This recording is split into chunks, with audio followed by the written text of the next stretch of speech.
Hello everyone, welcome back to my YouTube channel.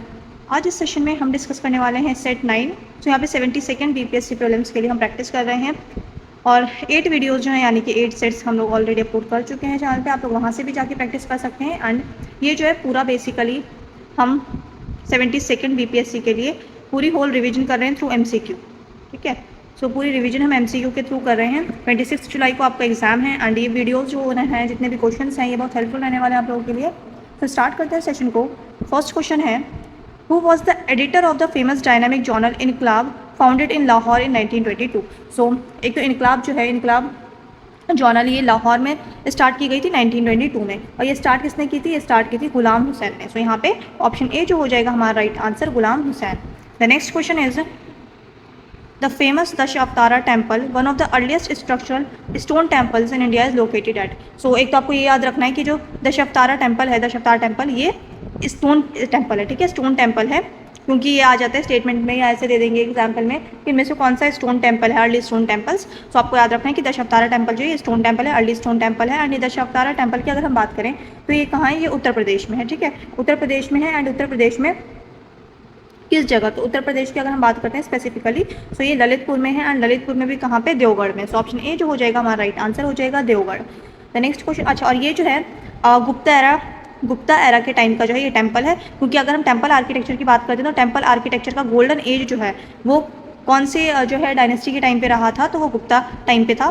सो गुप्ताज ने जो है टेम्पल आर्किटेक्चर में बहुत ज़्यादा कॉन्ट्रीब्यूशन रहा है गुप्ता रूलर्स का। सो यहाँ पे जो है हमारा राइट आंसर हो जाएगा देवगढ़। एंड अगर हम बात करते हैं कि ये जो दशावतारा टेम्पल है ये कौन से बेसिकली कौन से जो है भगवान के लिए, उनके लिए। तो यहाँ पे जो है लॉर्ड विष्णु जो हैं, लॉर्ड विष्णु का टेम्पल, ये दशावतारा टेम्पल लॉर्ड विष्णु के लिए है, स्टोन टेम्पल है, देवगढ़ में। और अगर हम बात करें डिस्ट्रिक्ट कौन सा है? ललितपुर स्टेट है, उत्तर प्रदेश। ठीक है, the next question is, so art and architecture के हिसाब से ये बहुत इंपॉर्टेंट क्वेश्चन बन जाता है नेक्स्ट। और ये देवगढ़ टेम्पल का जो है बहुत बार पूछा भी गया एग्जाम में।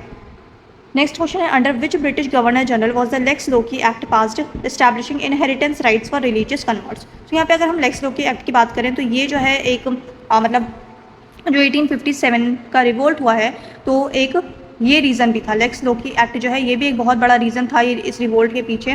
ठीक है, तो यहाँ पे जो है लेक्स लोकी एक्ट का अगर आपको ईयर पता है तो आप इजीली सॉल्व कर सकते हैं। तो लेक्स लोकी एक्ट जो है 1850 में जो है पास हुआ था, 1850 में पास हुआ था। सो 1850 के आसपास जो है वो कौन थे? गवर्नर जनरल उस टाइम पे कौन था? ब्रिटिश गवर्नर जनरल जो था उस टाइम पे था लॉर्ड डलहौजी। तो डलहौजी जो था इसने फिर पोस्टल स्टैम्प भी स्टार्ट की थी 1853 में। ठीक है, रेलवे स्टार्ट हुई, पोस्टल सिस्टम स्टार्ट हुआ, फिर 1857 का रिवोल्ट वगैरह। सो 1857 के रिवोल्ट के टाइम पे डलहौजी नहीं था, ये याद रखना आप लोगों ने।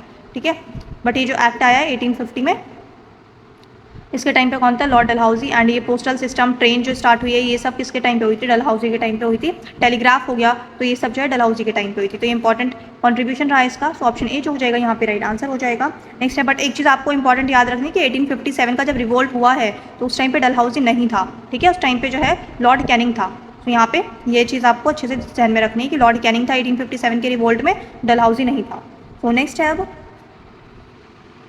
The prominent radical socio religious movement Satyashodhak Samaj. तो सत्यशोधक समाज की अगर हम बात करें तो सत्यशोधक समाज के ईयर पूछ रहे हैं यहाँ पे। तो ईयर जो है यहाँ पे 1873 में स्टैब्लिश हुआ था। फाउंडर भी इंपॉर्टेंट है, तो फाउंडर मैं आप लोगों को बार बार बता चुकी हूँ और याद भी करवा चुकी हूँ।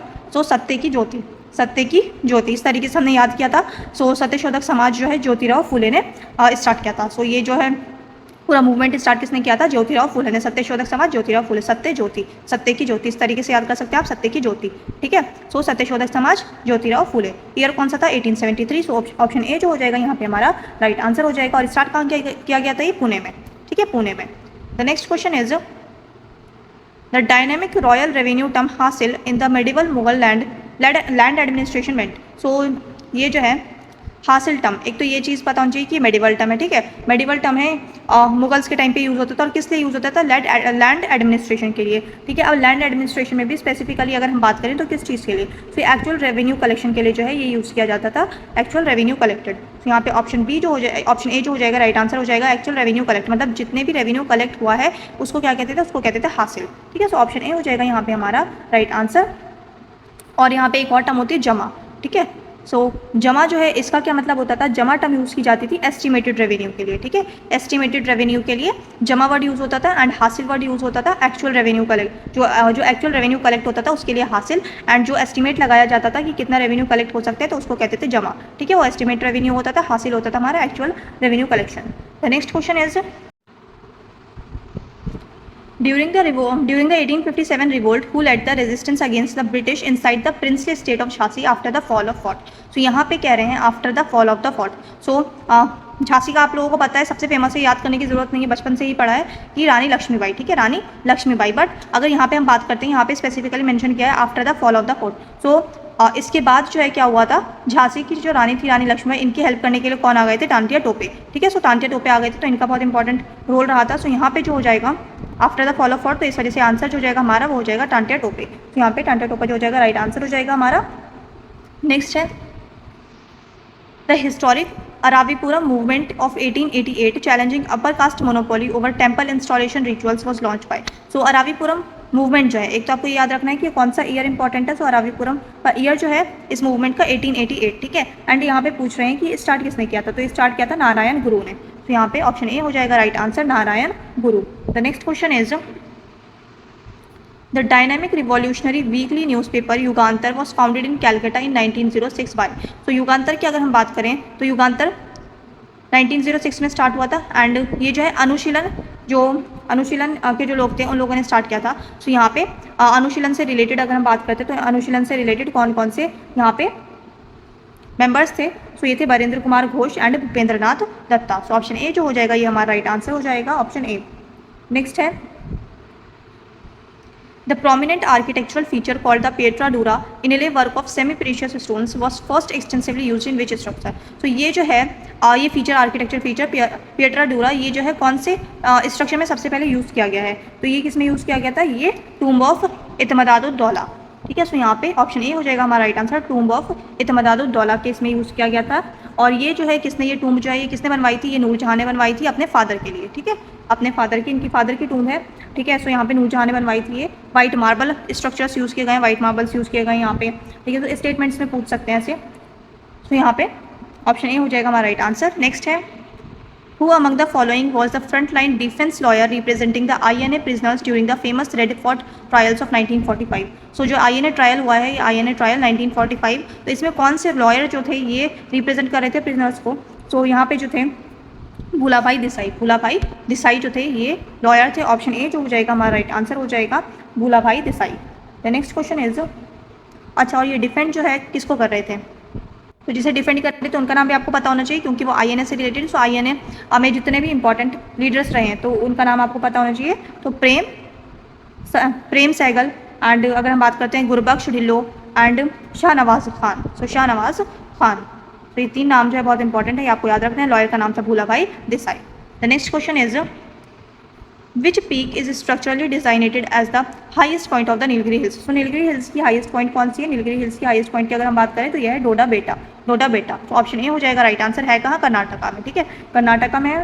एंड अगर हम इसकी एलिवेशन की बात करें तो कितना मीटर है? 2637 मीटर, 2637 मीटर कर्नाटका में डोडा बेटा पीक है। और कौन सी उसकी है पूरी माउंटेन रेंज की? सो है नीलगिरी हिल्स में सबसे हाईएस्ट पीक जो है वो है डोडा बेटा। The next question is What is the standard physical term used for lines connecting places experiencing the same temperature at a given time? So मैंने कल जब आपको करवाया था वहाँ पे एटमॉस्फेरिक प्रेशर की बात हो रही थी, वहीं ये कॉन्सेप्ट मैंने आपको क्लियर कर दिया था कि जब सेम टेम्परेचर के प्लेसेस को अगर हम लोकेट करें मैप पे थ्रू इमेजिनरी लाइंस तो उसको क्या कहते हैं? उस लाइन को हम कहते हैं आइसोथर्म्स, ठीक है, आइसोथर्म्स। सो ऑप्शन ए जो हो जाएगा यहाँ पे राइट आंसर हो जाएगा आइसोथर्म्स। एंड एटमॉस्फेरिक प्रेशर के लिए क्या था कल हमने डिस्कस किया था? ये था आइसोबार, ठीक है, और इसका हो जाएगा हमारा आइसोथर्म्स। ये सारी चीज़ें मैंने आपको कल क्लियर कर दी थी। नेक्स्ट है the deep structural longitudinal depressions called kayals, जिसे बैकवाटर्स कहते हैं, are a prominent geographical feature of which coast? Coast. So यहाँ पे बैकवाटर्स की अगर हम बात करें कायल्स तो ये वेस्टर्न घाट्स में मिलते हैं या फिर ईस्टर्न घाट्स में मिलते हैं। तो ये जो है बेसिकली जो वेस्टर्न घाट्स है यानी कि जो मालाबार कोस्ट है वहाँ पे ये फीचर्स हमें ज़्यादा देखने को मिलते हैं जैसे केरला में, ठीक है, कायल्स। तो ऑप्शन ए जो हो जाएगा हमारा राइट आंसर हो जाएगा Malabar coast. The next question is which chemical element is found in highly toxic concentration across groundwater tables in several districts of Gangetic Plain in Bihar? So कौन सा जो है हाईली टॉक्सिक कॉन्सेंट्रेशन जो है हमें ground water में देखने को मिलता है, ग्राउंड वाटर टेबल में, जो गैंगेटिक प्लेन है स्पेशली बिहार वाले रीजन में। सो अगर हम बात करें ग्राउंड वाटर में तो आर्सेनिक जो है बहुत ज़्यादा पाया जाता है। तो यहाँ पे जो है ऑप्शन ए हो जाएगा right answer, arsenic. The next question is The Ken and Betwa rivers recently highlighted for a major interlinking project are prominent tributaries of which river? So Ken and Betwa rivers, Ken and Betwa rivers की अगर हम बात करते हैं तो ये कौन से, यहाँ पे पूछ रहे हैं कि Ken and Betwa कौन सी रिवर की जो है ट्रिब्यूटरीज हैं, ठीक है, ट्रिब्यूटरीज हैं। सो केन एंड बेतवा जो है ये यमुना रिवर की ट्रिब्यूटरीज है। सो ऑप्शन ए जो हो जाएगा हमारा राइट आंसर हो जाएगा यमुना रिवर। नेक्स्ट है, ये जो है पूरी दोनों रिवर्स जो है केन एंड बेतवा, ये मध्य प्रदेश वाले रीजन में, बुंदेलखंड वाले रीजन में जो है फ्लो होती हैं। तो यहाँ पे ऑप्शन ए हो जाएगा हमारा राइट आंसर। नेक्स्ट है, which geological rock formation system in India is highly celebrated as the primary depository of world class diamonds? तो डायमंड्स के लिए कौन सा रॉक सिस्टम जो है सबसे ज़्यादा कौन से रॉक सिस्टम में डायमंड्स देखने को मिलता है? तो यहाँ पे जो है विंध्या सिस्टम जो हो जाएगा हमारा राइट आंसर हो जाएगा। एंशिएंट सेडिमेंट्री सिस्टम होता है ये, एंशिएंट सेडिमेंट्री रॉक्स का। So Vindhya system is the right answer. The next question is the severe pre monsoon cyclonic downpour common in Assam during spring, ठीक है, क्रूशियल फॉर जो कि इंपॉर्टेंट होता है टी कल्टिवेशन के लिए, इसका नाम क्या है? ठीक है, तो इस जो है प्री मानसून साइक्लोनिक डाउनपोर जो होता है इसका नाम क्या होता है? मतलब जैसे हम कल हमने बात की थी वेस्ट बंगाल में काल बैसाखिया का, तो यहाँ पे असम का पूछ रहे हैं। सो असम में जो है इसे क्या कहा जाता है? असम में कहा जाता है Bardoli Chheerha, Bardoli Chheerha. So option A हो जाएगा यहाँ पे हमारा राइट आंसर। नेक्स्ट है, the deep sea topographic feature called abyssal plain typically rest at what depth? तो यहाँ पे डेप्थ पूछ रहे हैं कि एबिसल प्लेन जो है मतलब जो फीचर्स होते हैं, ओशनोग्राफी पढ़ी होगी आपने, तो उसमें जो है डिफरेंट फीचर्स होते हैं। तो एबिसल प्लेन जो है ये पूछ रहे हैं कि कितनी डेप्थ में होता है, सी लेवल की कितने नीचे होता है पानी के। सो डेप्थ की अगर हम बात करें तो ये कितने डेप्थ में होता है? ये होता है हमारा 3000 से 6000 मीटर। सो ऑप्शन ए जो हो जाएगा यहाँ पे हमारा राइट आंसर हो जाएगा 3000 to 6000 metre. The next question is, which high altitude mountain pass connects the valley of Kullu with the Lahaul and Spiti valleys of Himachal Pradesh? So ये कौन सा जो है हाई ऑल्टीट्यूड माउंटेन पास है, mountain pass पूछे हैं, कौन सा माउंटेन पास है जो कनेक्ट करता है कुल्लू वैली को लाहौल एंड स्पीति वैली से हिमाचल प्रदेश में? ठीक है, सो ये कौन सा जो है? ये है हमारा रोहतांग पास जो कि कट करता है पीर पंजाल रेंज को। सो ऑप्शन ए हो जाएगा यार राइट आंसर। रोहतांग पास किसको कट करता है? पीर पंजाल वाली रेंज को, ठीक है, पीर पंजाल माउंटेन रेंज को कट करता है Rohtang pass. Option A is the right answer.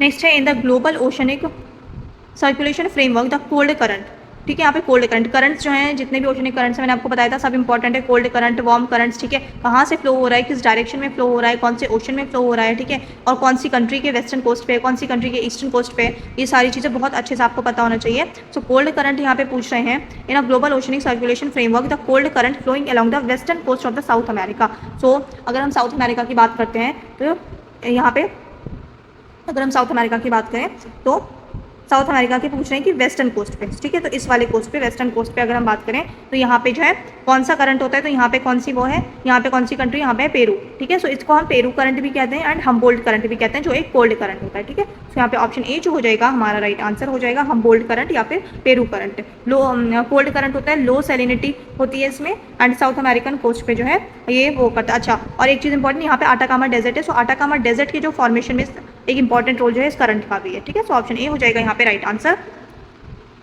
Next है, under which article of the Indian constitution can the parliament establish an administrative tribunal to dissolve public service dispute? तो bare act मैं आपको बार बार कह रही हूँ बहुत इंपॉर्टेंट है। सो यहाँ पे डायरेक्ट क्वेश्चन आ जाते हैं बेयर एक्ट से, तो आपको पता होना चाहिए। यहाँ पे एडमिनिस्ट्रेटिव ट्राइब्यूनल जो है पूछ रहे हैं कौन से आर्टिकल के तहत सेटअप किए जाते हैं? सो ये जो है 323 capital A. So option A हो जाएगा यहाँ पे right answer 323 capital A. The next question is the structural conceptual layout of the joint sitting of the two houses of parliament is borrowed from? तो ये joint sitting का जो concept है ये हमने कहाँ से बोरो किया है, कौन सी कंट्री से बोरो किया है? ये हमने लिया है ऑस्ट्रेलिया से, ठीक है। सो यहाँ पे ऑप्शन ए हमारा हो जाएगा राइट आंसर ऑस्ट्रेलिया से ये हमने फीचर जो है जॉइंट सेटिंग का बोरो किया है। नेक्स्ट क्वेश्चन है, अच्छा जॉइंट सेटिंग की अगर हम बात करें आर्टिकल कौन सा है इसका? Article 108 related to joint setting.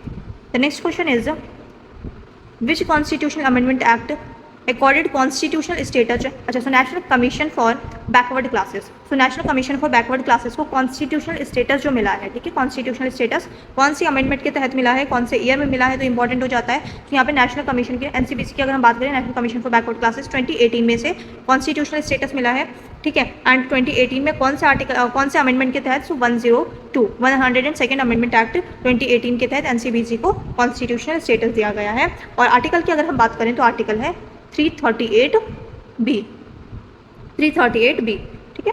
Next है who holds the constitutional power to appoint the chairman and members of a state public service commission। so state public service commission के chairman को and members को कौन appoint करते हैं, तो ये करते हैं गवर्नर ऑफ द स्टेट। तो ऑप्शन ए हो जाएगा यहाँ पे right answer. The next question is that the conceptual proportional representation by means of single transferable vote is utilized in India to elect। तो ये वाला सिस्टम जो है, अगर हम बात करते हैं जो हम लोग वोट देते हैं, तो हम लोग जो वोट देते हैं जैसे कि प्राइम मिनिस्टर के इलेक्शन में, ठीक है, एंड यहाँ पे जो म्यूनसिपैलिटीज़ का जो लोकल बॉडीज इलेक्शन होते हैं, तो उसमें कौन सा फॉलो किया जाता है, उसमें फॉलो किया जाता है first past the post system, first past the post system, ठीक है। बट यहाँ पे जो है एक दूसरे तरीके से भी वोटिंग होती है, proportional representation bye means of single transferable vote. तो ये वाला जो है मेथड, ये किसको इलेक्ट करने के लिए यूज़ किया जाता है, तो ये प्रेसिडेंट को इलेक्ट करने के लिए यूज़ किया जाता है, वाइस प्रेसिडेंट को इलेक्ट करने के लिए यूज़ किया जाता है, राज्यसभा के एमपीज़ को जो है इलेक्ट करने के लिए यूज़ किया जाता है। सो ये मेथड फॉलो किया जाता है, president, vice president and Rajya Sabha MP, ठीक है। सो यहाँ पे ऑप्शन ए जो हो जाएगा राइट आंसर। तो अगर कभी लोकसभा एमपीज होगा लिखा होगा तो वो इनकरेक्ट होगा, बिकॉज लोकसभा एमपी को हम चूज़ करते हैं और हमारा वाला जो होता है, मतलब जिस मेथड से हम लोग वोटिंग देते हैं, तो उस मेथड को कहते हैं first past the post system, ठीक है। सो स्टेट लेजिस्लेटिव एमएलएस को भी इसी तरीके से चूज़ किया जाता है, एंड लोकल जो पंचायत इलेक्शंस होते हैं या फिर अर्बन लोकल बॉडीज़ के, तो उसको भी इसी मेथड से किया जाता है। और ये जो रिप्रेजेंटेशन वाला है, ये सिर्फ और सिर्फ president, vice president and Rajya Sabha के एमपी के लिए होता है। सो ऑप्शन ए जो हो जाएगा यहाँ पे हमारा राइट आंसर हो जाएगा। नेक्स्ट है What is the maximum duration for which a proclamation of national emergency can be extended at a time with parliamentary approval? So national emergency की अगर हम बात करें तो आर्टिकल इंपॉर्टेंट है, पहले तो आर्टिकल 352 एंड मैक्सिमम ड्यूरेशन पूछ रहे हैं कि नेशनल इमरजेंसी मैक्सिमम कितने टाइम तक हम लोग एक्सटेंड कर सकते हैं, मतलब एक्सटेंड कर सकते हैं। सो यहाँ पे 6 मंथ मतलब 6 मंथ के इंटरवल पे कर सकते हैं। तो यहाँ पे 6 मंथ हो जाएगा, हमारा राइट आंसर हो जाएगा। 6 मंथ के बाद दोबारा करना होगा, फिर अगर और एक्सटेंड करना चाहते हैं फिर 6 मंथ्स, तो ये जो है 6 मंथ्स के ड्यूरेशन पे ही 6 मंथ्स के ड्यूरेशन पे करते हैं। ऐसा नहीं होता कि एक बार अगर हमने अप्रूवल दे दिया तो वो अनलिमिटेड टाइम तक रहेगा, नहीं। यहाँ पे पीरियोडिक लिमिट जो है, पीरियोडिकल लिमिट जो है ये होती है 6 मंथ्स की। तो ऑप्शन ए जो हो जाएगा यहाँ पे हमारा राइट आंसर हो जाएगा। नेक्स्ट है the powerful judicial writ of quo warranto can be issued to. So writ जो है 5 रिट्स होती हैं, ये सब मैं आपको हर सेशन में बता रही हूँ क्योंकि एक एक रिट से क्वेश्चंस लेते हैं हम। तो यहाँ पे को वारंटो रिट के बारे में पूछा है, तो ये किसके लिए होता है, prevent an illegal usurpation of a public office by a person. तो यहाँ पे कौन सा ऑप्शन जो हो जाएगा राइट आंसर हो जाएगा हमारा। सो ऑप्शन ए जो हो जाएगा ये हमारा राइट आंसर हो जाएगा, ठीक है। अच्छा, और इसका जो मतलब क्या होता है, इसका मतलब होता है by what authority, by what authority. The next question is the Punchhi commission 2007 was appointed by the union government to reexamine. तो पुंची कमीशन किसके लिए था, यहाँ पे 2007। एक तो ईयर इंपॉर्टेंट हो जाता है क्योंकि कितनी बार क्रोनोलॉजी में कमीशन आ जाते हैं लगाने के लिए। तो पुंची कमीशन का ईयर है 2007, ठीक है। एंड ये किसके लिए था, ये था सेंट्रल स्टेट रिलेशन के लिए, ठीक है, सेंट्रल स्टेट रिलेशन के लिए था। एंड अगर हम बात करते हैं कि इसके चेयरमैन कौन थे, इसके चेयरमैन जो है पुंची कमीशन है, तो इसके जो चेयरमैन थे वो थे former chief justice of India Madan Mohan Punchhi, ठीक है। अगर कभी पुंची नहीं दिया और पूछ लिया पुंची कमीशन के चेयरमैन कौन थे, तो आपको पता होना चाहिए मदन मोहन नाम था इनका। So former chief justice of India रह चुके थे। सो ऑप्शन ए हो जाएगा यहाँ पे राइट आंसर। नेक्स्ट है the salaries and allowances of the जजेस of the supreme court of India are structurally charge upon. So मैं आपको बार बार ये वाला कॉन्सेप्ट क्लियर कर चुकी हूँ supreme court and high court के जजेस का। तो यहाँ पे सुप्रीम कोर्ट जजेस पूछ रहे हैं, राइट आंसर हो जाएगा consolidated fund of India. The next question is who is the administrative authority that determines whether a particular bill introduced in the parliament is a money bill। so money bill है कोई bill या नहीं है, ये जो है ये final decision किसका होता है, तो ये होता है speaker of the Lok Sabha. So option A हो जाएगा यहाँ पे हमारा करेक्ट आंसर। नेक्स्ट है which non metal element is the only one that remains in a liquid state at a room temperature. So कौन सा नॉन मेटल एलिमेंट है जो रूम टेम्परेचर पे जो है लिक्विड स्टेट में होता है, ठीक है, रूम टेम्परेचर पे लिक्विड स्टेट में होता है, ये कौन सा होता है, bromine. So bromine, option A जो हो जाएगा राइट आंसर हो जाएगा bromine. The next question is the severe dynamic deficiency of which water soluble vitamin causes the medical condition scurvy. So scurvy जो होता है, स्कर्वी हमें ये कौन सी विटामिन की कमी से होता है, स्कर्वी की अगर हम बात करें तो ये होता है विटामिन सी की कमी से, विटामिन सी जिसे हम एस्कॉर्बिक एसिड कहते हैं। तो option C is the option A जो हो जाएगा यहाँ पे राइट आंसर हो जाएगा vitamin C ascorbic acid. The next question is What specific physical phenomenon explains the separation of white light into its component colors when passing through a glass prism? So यहाँ पे जो है पूछ रहे हैं कि कौन सा फिनोमेना होता है जब वाइट लाइट जो है किसमें, जब कलर कंपोनेंट पे चेंज हो जाती है, ठीक है, जब अगर वो किसी ग्लास प्रिज्म से पास होती है तो वो कलर मतलब काफ़ी सारे कलर्स नजर आने लगते हैं, तो ये जो है किस वजह से होता है, कौन सा फिजिकल फिनोमेना, उस फिजिकल फिनोमेना को हम क्या कहते हैं, तो उसे हम कहते हैं डिस्पर्शन। तो ऑप्शन ए हो जाएगा यहाँ पे right answer, dispersion. The next question is the functional pH scale of normal healthy human gastric juice inside the stomach is highly acidic resting around. So जो यहाँ पे कह रहे हैं कि गैस्ट्रिक जूस जो होता है ह्यूमन बॉडी में, ठीक है, स्टमक में, वो हाईली एसिडिक होता है, ठीक है, तो उसका जो है pH स्केल कितना होता है, pH वैल्यू जो होती है वो कितनी होती है उसकी, तो यहाँ पे 1.5 to 3.5 जो होता है, क्योंकि यहाँ पे लिखा है कि हाईली एसिडिक में यही होता है 1.5 to 3.5। ऑप्शन ए जो हो जाएगा यहाँ पे हमारा राइट आंसर हो जाएगा, जिसे हाइड्रोक्लोरिक एसिड भी कहते हैं, hydrochloric acid. The next question is what is the commercial chemical name given to the synthetic plastic component known as PVC. So PVC का जो है यहाँ पे पूछें कमर्शियल केमिकल नेम क्या है, सो ये है polyvinyl chloride. So polyvinyl chloride option A जो हो जाएगा राइट आंसर हो जाएगा।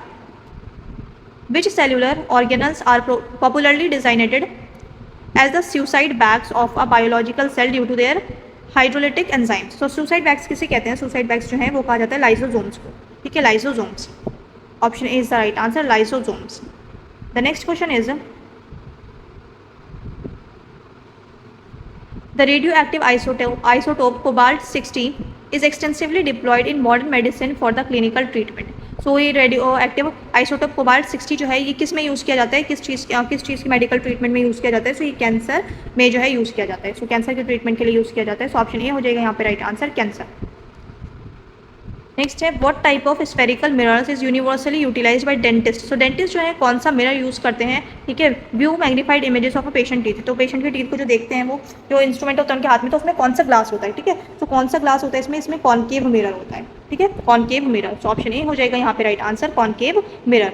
The next question is the functional biochemical process of glycolysis takes place in which specific zone of a living cell. So यहाँ पे अगर हम बात करते हैं इसकी तो ये हो जाता है हमारा साइटोप्लाज्म। तो ऑप्शन ए हो जाएगा हमारा right answer, cytoplasm.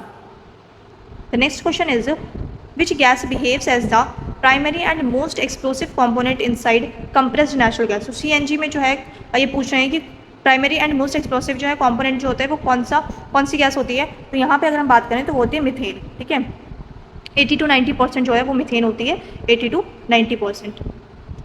The next question is which dynamic country has successfully made history by landing its Chang'e 6 robotic probe on the far side of the moon to collect soil samples। सो एक तो ये पता होना चाहिए आपको कि ये जो मिशन है, ठीक है, ये Chang'e 6 इसको जो भेजा गया था, मून पे भेजा गया था, क्या कलेक्ट करने के लिए, सॉइल सैंपल्स कलेक्ट करने के लिए मून से, ठीक है, एंड ये पूछ रहे हैं यहाँ पे कि कौन से कंट्री का है ये, तो ये है चाइना का। ऑप्शन ए जो हो जाएगा यहाँ पे हमारा राइट आंसर हो जाएगा, चाइना। नेक्स्ट है the financial term heads up inflation और हेडलाइन इन्फ्लेशन जो होता है tracks the inflation matrix of an economy based on. So ये किस उस पर देखा जाता है, सो ये कंज्यूमर प्राइस इंडेक्स के बेसिस पे देखा जाता है, ठीक है। सो यहाँ पे ऑप्शन ए जो हो जाएगा राइट आंसर हो जाएगा, consumer price index including a volatile food and fuel juice. The next question is which state emerged as the absolute front runner securing the top spot in नीति आयोग's latest SDG index report। तो यहाँ पे नीति आयोग के जो latest SDG index report है तो इसमें top किसने किया है, तो इसमें टॉप जो है किया है दो स्टेट्स ने एक साथ टॉप किया है, केरला एंड उत्तराखंड, ठीक है। सो दोनों आपको पता होना चाहिए, केरला एंड उत्तराखंड दोनों ही राइट आंसर हो जाएंगे, Kerala and Uttarakhand. The next question is What precise asset domain is regulated and managed by the financial acronym INVIT। तो ये मैंने कल आपको बताया था कि जैसे रीड्स है, कल हमने रीड्स पढ़ा था, रीड्स इनविट इनकी फुल फॉर्म्स इंपॉर्टेंट है, ठीक है, और ये क्या है ये भी पता होना चाहिए, क्या वर्क कर रहे हैं तो ये भी पता होना चाहिए। तो यहाँ पे इन्विट का पूछा है, तो इन्विट क्या होता है, इन्विट की फुल फॉर्म होती है इंफ्रास्ट्रक्चर इन्वेस्टमेंट ट्रस्ट। तो infrastructure investment trust, option A हो जाएगा हमारा करेक्ट आंसर। नेक्स्ट है the benchmark document title world development report. So world development report पूछ रहे हैं बेसिकली कौन सी ऑर्गेनाइजेशन इसको रिलीज करती है, so world development report release करती है world bank. So option A हो जाएगा हमारा right answer, world bank. The next question is which prominent public sector undertaking has built India का, अच्छा सो इंडिया का first green hydrogen blending project जो है वो गुजरात में स्टार्ट किया गया है, ठीक है। ये पूछ रहे हैं कि कौन सी कंपनी ने, कौन सी पब्लिक सेक्टर अंडरटेकिंग्स ने इसको स्टार्ट किया था या बिल्ड किया था, ठीक है। सो यहाँ पे अगर हम बात करते हैं तो ये था हमारा NTPC, ठीक है, NTPC। यहाँ पे ऑप्शन ए हो जाएगा हमारा right answer NTPC. The next question is, अच्छा गुजरात में भी किस एरिया में कवास, किस जगह पे कवास, कवास ये आपको नाम पता होना चाहिए।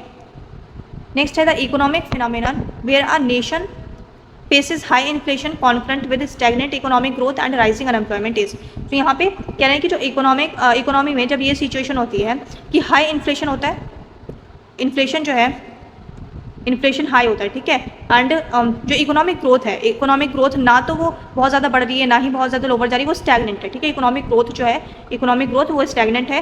तो इसको जिसकी वजह से क्या हो रहा है, अब ऐसी सिचुएशन की वजह से क्या हो रहा है कि अनएम्प्लॉयमेंट जो होता है, अनएम्प्लॉयमेंट राइज होता है, अनएम्प्लॉयमेंट इंक्रीज हो रहा होता है। तो ऐसी सिचुएशन को क्या कहते हैं, तो इसको कहते हैं स्टैगफ्लेशन, स्टैगफ्लेशन। तो ऑप्शन ए जो हो जाएगा राइट आंसर हो जाएगा stagflation. The next question is, who is the current chairman of the SEBI. So SEBI के जो है करंट चेयरमैन पूछ रहे हैं, securities and exchange board of India के करंट चेयरमैन कौन है। सो यहाँ पे जो चेयरमैन की अगर हम बात करें, करंट चेयरमैन कौन है, करंट चेयरमैन है तुहिन कांत पांडे। तो तुहिन कांत पांडे जो है ये न्यू चेयरमैन है एंड इन्होंने रिप्लेस किया किसको है, इन्होंने रिप्लेस किया है मधाबी पुरी बूच को, ठीक है। सो मधाबी पुरी बूच को जो है इन्होंने रिप्लेस किया है एंड इन्होंने अब प्रेजेंट में अगर हम बात करते हैं तो चेयरमैन कौन है, तुहिन कांत पांडे। सो ये नाम याद होना चाहिए आपको, तुहिन कांत पांडे रिप्लेस किया है मधाबी पुरी बूच को। तो यहाँ पे कोई भी नहीं होगा, रिप्लेस किया है इन्हें मधाबी पुरी को एंड जो बने हैं वो कौन बने हैं, तुहिन कांत पांडे, तुहिन कांत पांडे, ठीक है। The next question is the financial tool CBDC, जो कि क्या कहते हैं, central bank digital currency introduced by the RBI. तो इसको जो है, इसका कमर्शियल नेम क्या है, इसको क्या कहते हैं, ई रूपी, ठीक है, ई रूपी। सो ऑप्शन ए जो हो जाएगा यहाँ पे हमारा राइट आंसर हो जाएगा ई रूपी। The next question is, which central scheme was launched with a massive budgetary layout to fast track the creation of state of the art testing labs and research and development for the domestic green hydrogen ecosystem के लिए, green hydrogen ecosystem के लिए research and development के लिए। तो ये है national green hydrogen mission, national green hydrogen mission. जैसे यहाँ पे ऑप्शन ए हो जाएगा हमारा राइट आंसर। अच्छा, और एक और इम्पॉर्टेंट चीज़ की इसमें जो ये पूरा फ्लैगशिप प्रोग्राम स्टार्ट किया गया है, तो इसका जो है क्या टारगेट है, इसका है कि हमने जो अपनी ग्रीन हाइड्रोजन प्रोडक्शन कैपेसिटी जो है वो कितनी करनी है, हमने 2030 तक, हमने 2030 तक कितनी हो जानी चाहिए कि 2030 तक पर एनम जो है कितनी होनी चाहिए, 5 MMT, ठीक है, 5 MMT। अभी MMT क्या है, MMT होता है मिलियन मैट्रिक टन, ठीक है, मिलियन मैट्रिक टन। सो 2030 तक ये टारगेट है इसका कि पर एनम जो है हमने कितना जो है कैपेसिटी होनी चाहिए कि हम ग्रीन हाइड्रोजन कितना प्रोड्यूस कर रहे हैं। सो 5 मिलियन मैट्रिक टन जो है ये हम प्रोड्यूस कर रहे हैं। हमारा टारगेट है कि 2030 तक पर एनम हमने इतना प्रोड्यूस करना है, ठीक है। So national green hydrogen mission जो है ये हमारा राइट आंसर हो जाएगा। आई होप आप लोगों ने अच्छे से प्रैक्टिस की होगी। चैनल पर आप लोग नए हैं तो सब्सक्राइब कर लें, वीडियो अच्छी लगे तो लाइक कर दें। अब मिलते हैं नेक्स्ट सेशन में।